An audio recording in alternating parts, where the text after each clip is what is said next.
We are here and we are strong. Let's be counted as we move on. Make a difference, change lives as we tell our different stories. We are capable, beautiful. We are born to do great things. We're unstoppable, incredible, 'cause we're differently abled, differently.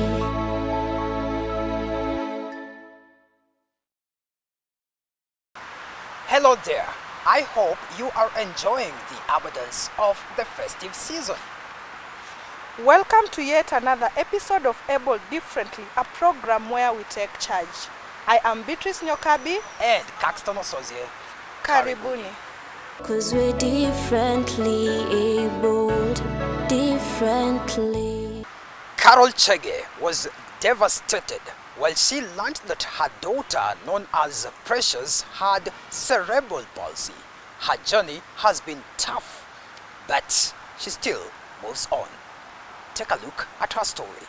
Best friends, friends we are forever. You are my friend and I'm yours forever. So you can call me Hagago. Carol Chege, a proud mother of 4 who resides in the suburbs of Nairobi, was devastated when Precious, her third-born child, was diagnosed with cerebral palsy, a condition that was very new to her. Precious here, she suffered a mild cerebral palsy during delivery, and this is just because of pure midwife's negligence. Precious was born in 2015 in a mission hospital in Langata, and she suffered this because of the negligence, but we chose to move on despite the many challenges that we've been going through. But we thank God, He's faithful. The far we have come, we have gone through a lot, but we are still moving on. Unfortunately, Carol noted her daughter's problem a few months after birth. When Precious was 3 months, now we noted something, that she couldn't cry the way baby cries. She couldn't, her milestones, she hadn't achieved any at 3 months. And then we decided with my husband to go back to the same hospital, since okay, that's why she was born and they could understand her good. So we went there, we told her the things that we were seeing, because she used to twitch some funny things that we couldn't understand about CP. By the way, I think before Precious, before that we hadn't seen any special kid of her kind. Yeah, so it was very new to us, it was very strange, and it was hard even to understand it. Now when we went back after the 3 months, they still didn't tell us how our baby is.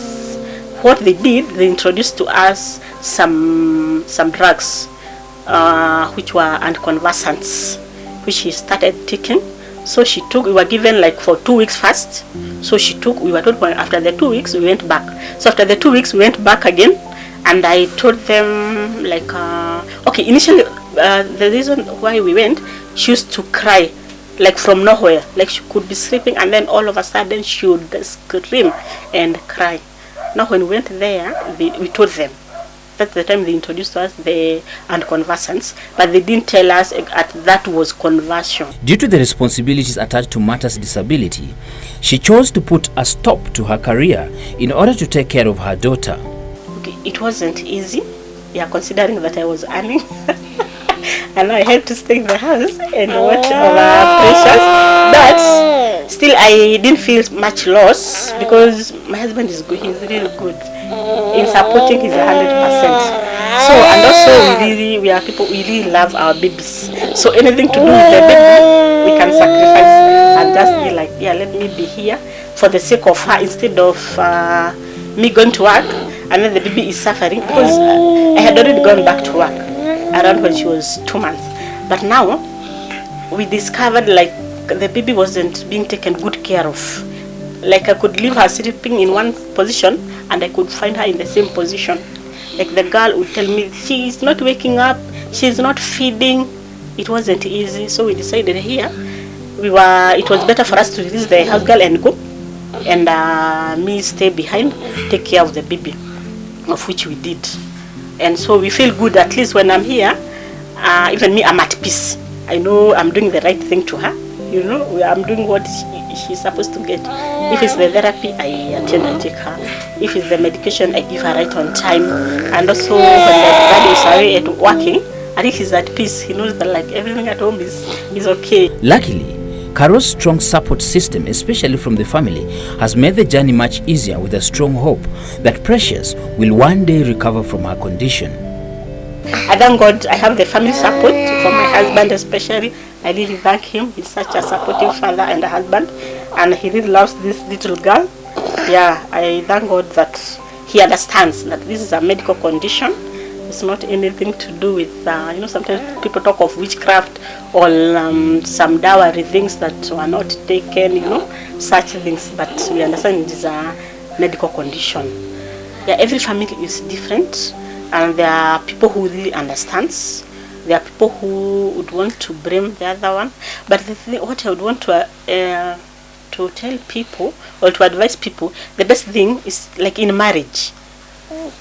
Have unity, understand each other, let there be enough love, let there be enough support, so as in case of anything, you'll be able to handle that situation together.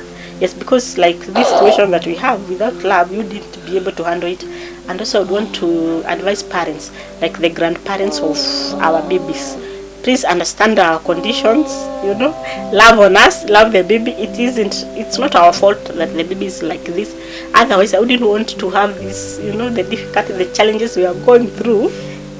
I wouldn't want to have it. But because it happened and it came, we just had to accept it and move on.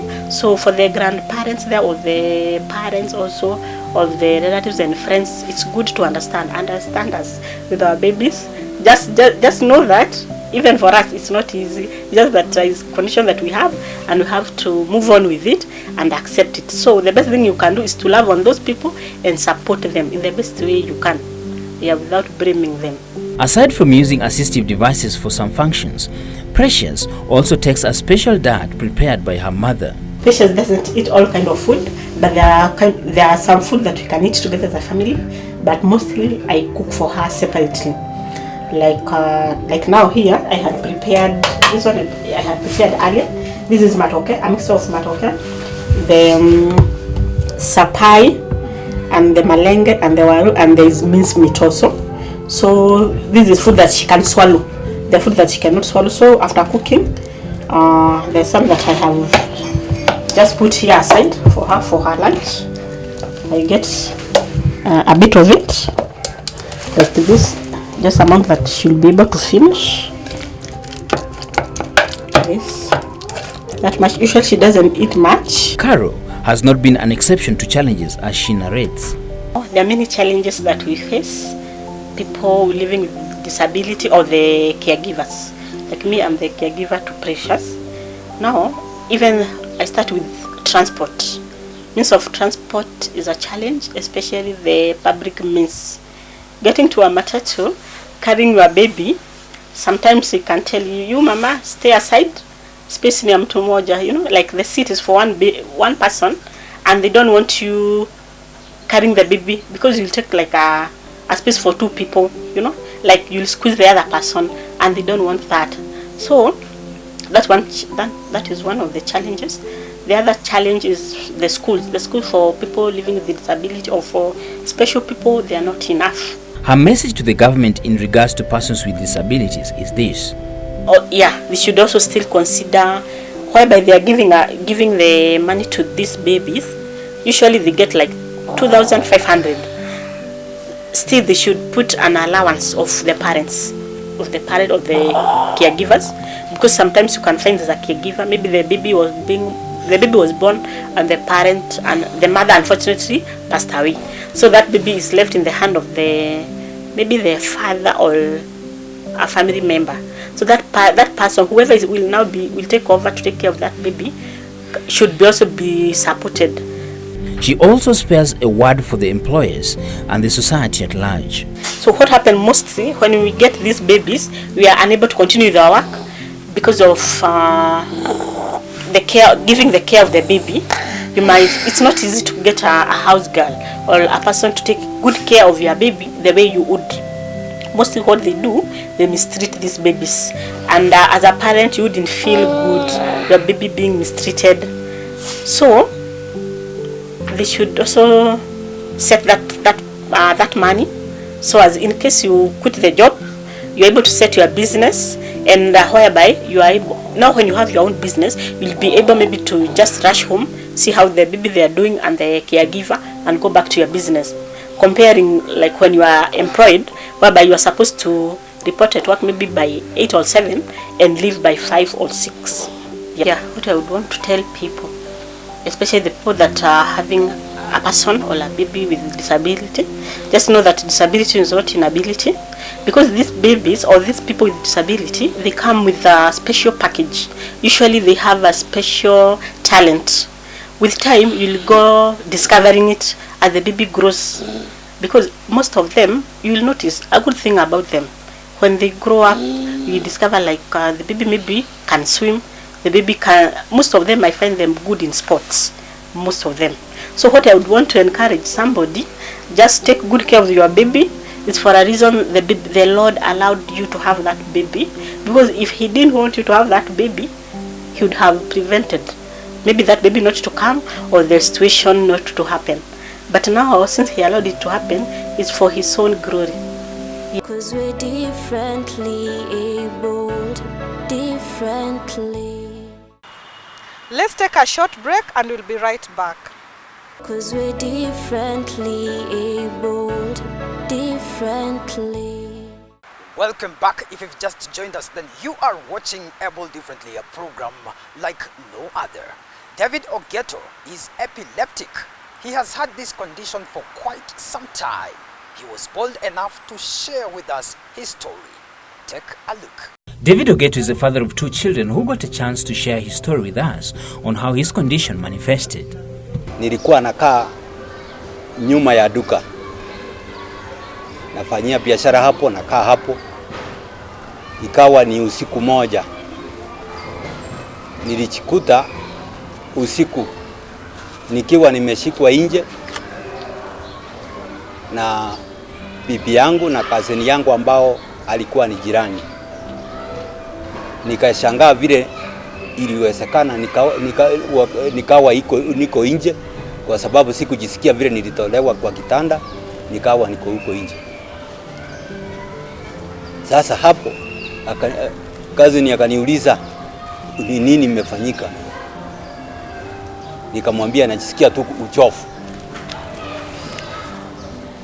sababu nilishangaa vile nilichikuta hapo, sikusikia vile nilitoka kwa kitanda, nikawa niko hapo nje. Kutoka hapo nikiwa nje, sasa ni wakati fahamu ilirudi, ndio walikuwa wananiuliza hiyo maswali. Nikarudi ndani kwa nyumba kwa sababu fahamu ilikuwa imerudi. Wakati walinirudisha kwa nyumba, nikaingia nikarara. Kabla kukuje ilikuwa kitu saa 7 hapo, mwendo wa saa 7. Wakapiga simu, bibi yangu, kazini yangu wakapiga simu kwa mandugu zangu wako hapa Nyayo High Rise. Wakawaambia vile imekuwa. Wakashindwa kwa sababu sijawahi gonjeka. Through his journey with epilepsy, he had to follow the footsteps of those who have been there before him, using them to benchmark on his skills. His schooling kicked off well, and he took us through the journey of his school days. Nilikuwa naona cases ya wagonjwa aina yangu. Nilikuwa nasikia kwamba ukisika mwenye amegonjeka hiyo ugonjwa huwa inakushika na wewe. Sasa nilikuwa naona wakihangaika sana wenye wako na hiyo ugonjwa, kwa sababu walikuwa wapati usaidizi rahisi, na sikuwa najua mwisho wanamalizia wapi, kwa sababu tulikuwa vile nilikuwa na mimi natoroka na wengine ugonjwa isitushike. Nikamaliza shule primary 1990. Nikajoin secondary Nyamira County secondary inaitwa Rigoma Secondary School 1991. 1994 nikamaliza. Mimi sikuwa na hiyo ugonjwa, nilikuwa tu naona cases ya wagonjwa aina yangu. In spite of his condition, the support system around him was evident. Ikafika mandugu zangu tena wakakuja pamoja juu ya kushughulika, waone kwamba nimekuwa sawa, niendelee kusaidia familia yangu na mimi nikiwa sawa. Wakaniambia nihamie pande ya Eldoret. Pande ya Eldoret nilikuwa nahamia kwa ndugu yangu naitwa Dr. Richard Nyangeri, ambao ni director ya Guardian Academy ambao iko maili 4.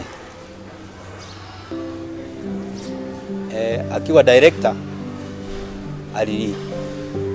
alikuwa ananichukulia familia yangu, watoto wakae wakisoma, isi strain kutafuta, nikae tu ni relax, pengine iwe ni shida ile ya kutafuta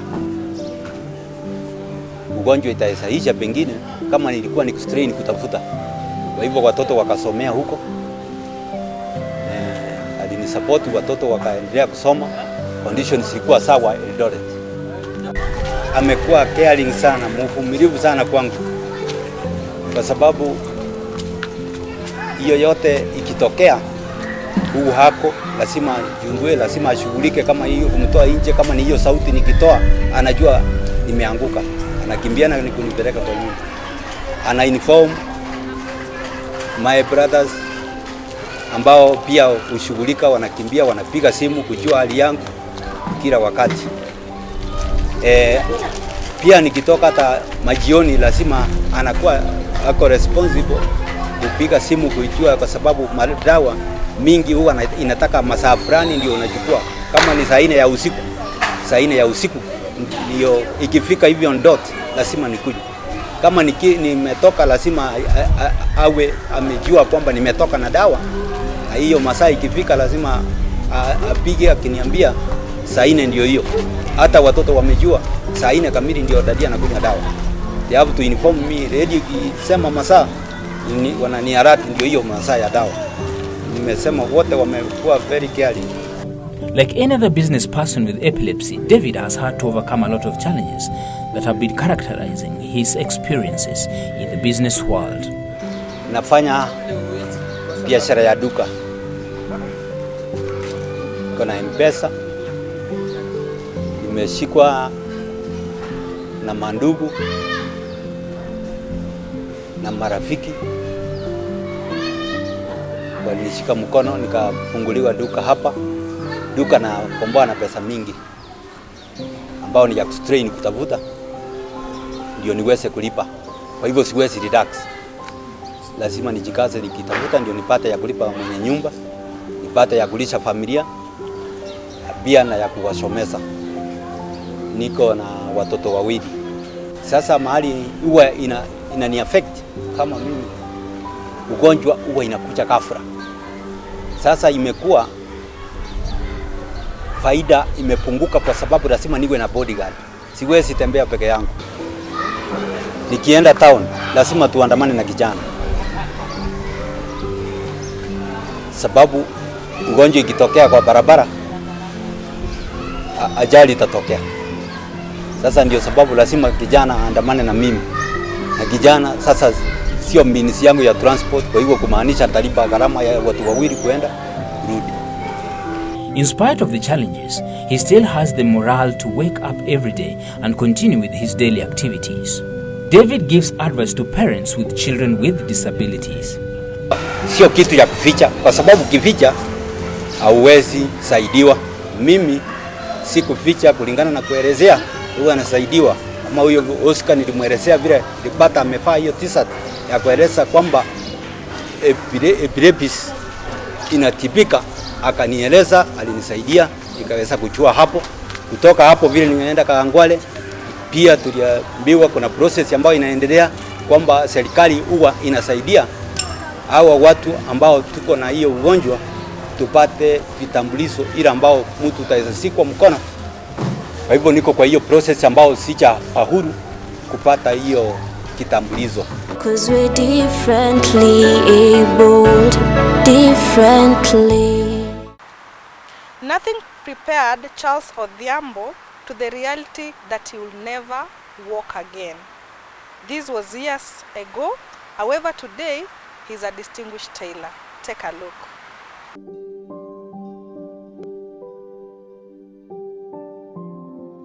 Charles Odhiambo was born normal like any other child in their family.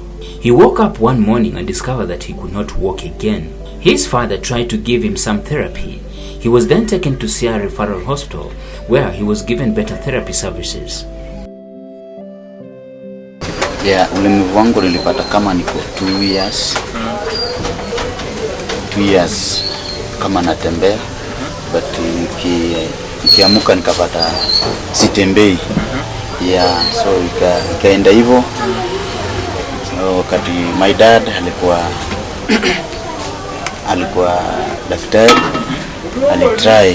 alijaribu mpaka nikatembea, ingawa sasa sitembei mguu zote iko strong, lakini mmoja iko strong, mmoja sio strong. Nilipelekwa Siaya Referral Hospital na nikafanywa matibabu huko, so ndio nikapata sasa ninaanza kutembea. Sasa kutoka hapo tukaanza kuishi maisha ya kawaida vile tu. Sasa unaishi tu na wenzako vile mnaishi, hakuna sasa ile ati wewe kile yule anafanya ndio wewe utafanya. Ukipewa kazi ni hivyo hivyo tu, kama ni masomo ilikuwa hivyo hivyo. But kuna wakati dadi alijaribu kunipeleka kwa shule ya ulemavu, but iliso a bit far, na wakati wa means of transport pia ilikuwa ni sasa haikuwa ni boarding, so ilikuwa day. So napata wale wako karibu ama ukodi nyumba ndio mtoto wako akae hapo, so it's a bit expensive.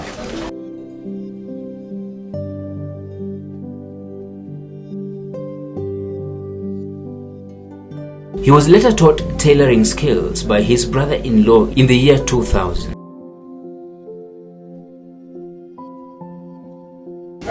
So wakati huo nikakuja the year 2000, akanifundisha, nikajua sasa inaweza jisimamia, naweza fanya kitu sahi. He faces a lot of hurdles in his daily hustle.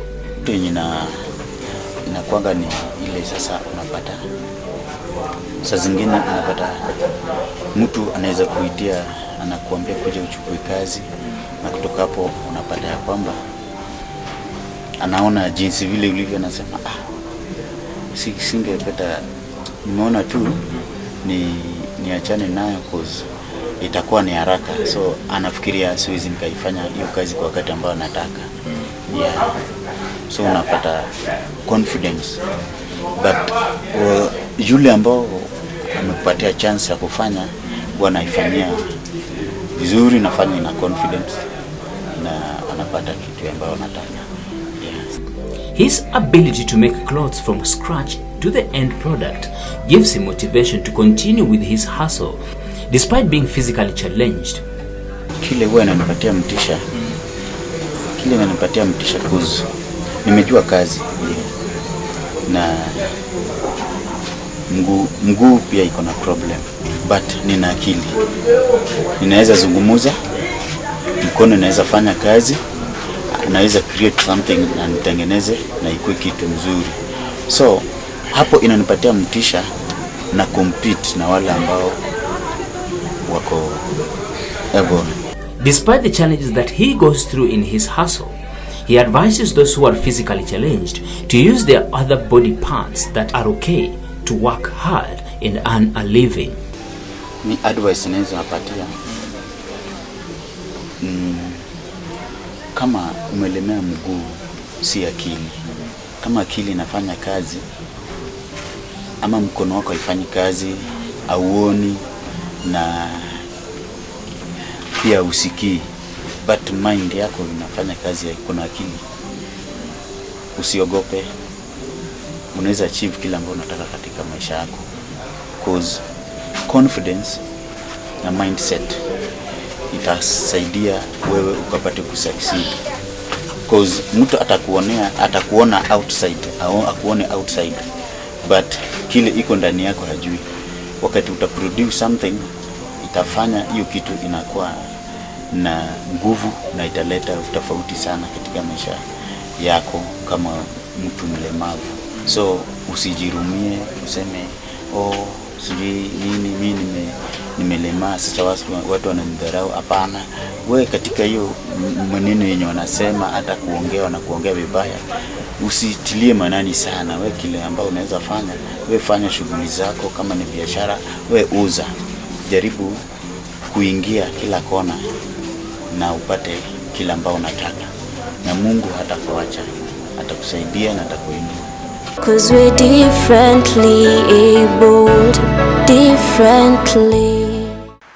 Let's take a look at the UN Convention on the Rights of Persons with Disability. Article 6 of the UN Convention states that state parties recognize that women and girls with disabilities are subject to multiple discrimination, and in this regard shall take measures to ensure the full and equal enjoyment by them of all human rights and fundamental freedoms. In today's etiquette, we shift our attention in using specific words. Avoid using terms such as normal to describe people who do not have disabilities. Instead, use people without disability. What do you think? Beatrice, when you refer to people without disability as normal, then the opposite comes persons with disability.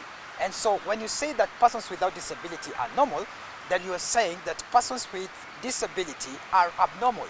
That looks insulting and weird. In other words, you're trying to say that persons with disability have not been created in a proper way. But then it is weird to have a disability. So it is important that we use persons without disability to refer to people without disability. So that's all we had for you today. Join us next week again, same time, same place. I am your host, Caxton Osozie. I'm Beatrice Nyokabi. Kwaherini. Kwaherini.